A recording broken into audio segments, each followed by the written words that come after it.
Hello, नमस्कार. आपल्याला सर्वांना आर-डी बद्दल तर माहिती असेलच. पण किती लोकं आहेत की जी छोट्या-छोट्या अमाउंटसाठी आर-डी काढतात. ओके. तर मी एक एक्झाम्पल दाखवतो इथे.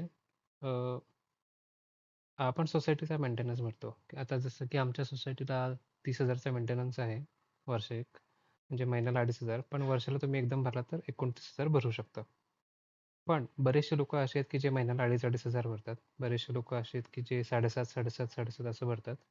आणि बरेचसे लोकं असे आहेत की जे 29,000 भरू शकतात. पण महिन्याला जे भरतात किंवा क्वार्टरला जे भरतात, त्यांचा प्रॉब्लेम असा असतो की ते महिन्याला भरू शकत नाही. वर्षाला एकदम भरू शकत नाहीत. पण तो प्रॉब्लेम इथे सॉल्व्ह होऊ शकतो. With that you will have तुम्हाला इंटरेस्ट पण मिळतो. तर काय करायचं आहे?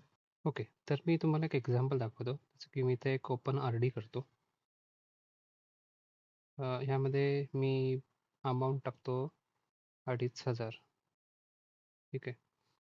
आणि हे टाकतो मी 1 वर्षाकरता.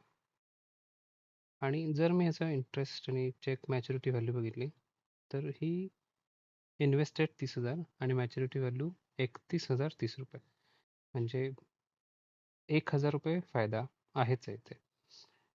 जर आपल्याला कमी अमाऊंटचीच करायची आहे, जसं की 2350 ची आर-डी करायची 1 वर्षाकरता.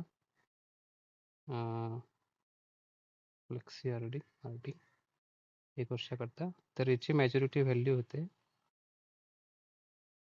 29,168.